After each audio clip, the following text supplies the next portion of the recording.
Hi, I'm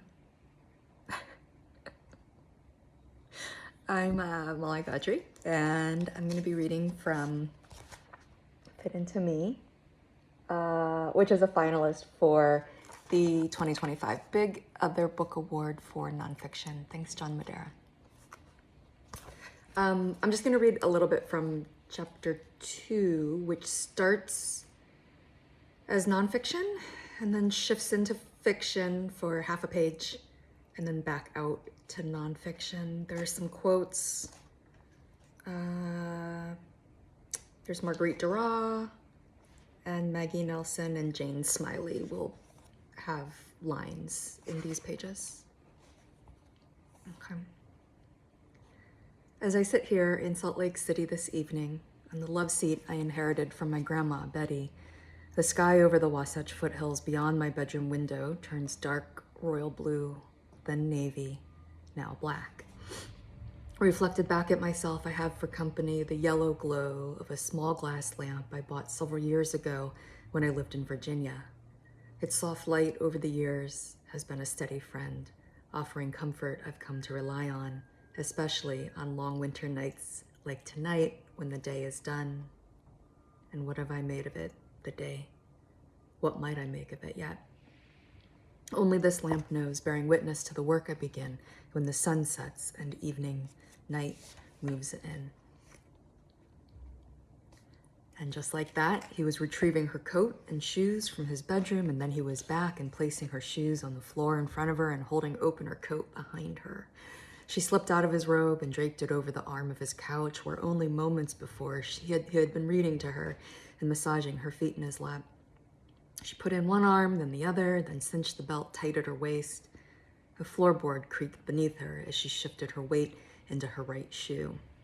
She let herself out. It was humiliating. She was humiliated, but even as she shut the door behind herself, she was aware that she also felt some measure of gratitude, because how much more humiliating would it have been to have had sex with him and then to wake in the morning beside a man impatient for her to leave and whose dishes she had washed. On the porch, she held one arm against her neck and chest to keep her lapels from gaping and used her other arm to keep her hem from flapping up in the wind. Behind her, the light clicked off. All over the world, the end of light means the end of work.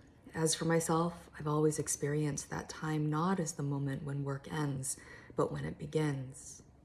But tonight, I can't begin. I try to write in the morning now, if I write at all. I've just sent my publisher another new draft of Desire, and I worry. I worry fans of We Take Me Apart will hate it. I worry We Take Me Apart was better. I worry nothing will ever be as good as We Take Me Apart, and I worry We Take Me Apart wasn't very good either. I'm worried this draft isn't good enough, and that I'm not good enough, but I'm trying to get past Desire now. Suppose I were to speak this as though it were a confession. I'm stuck.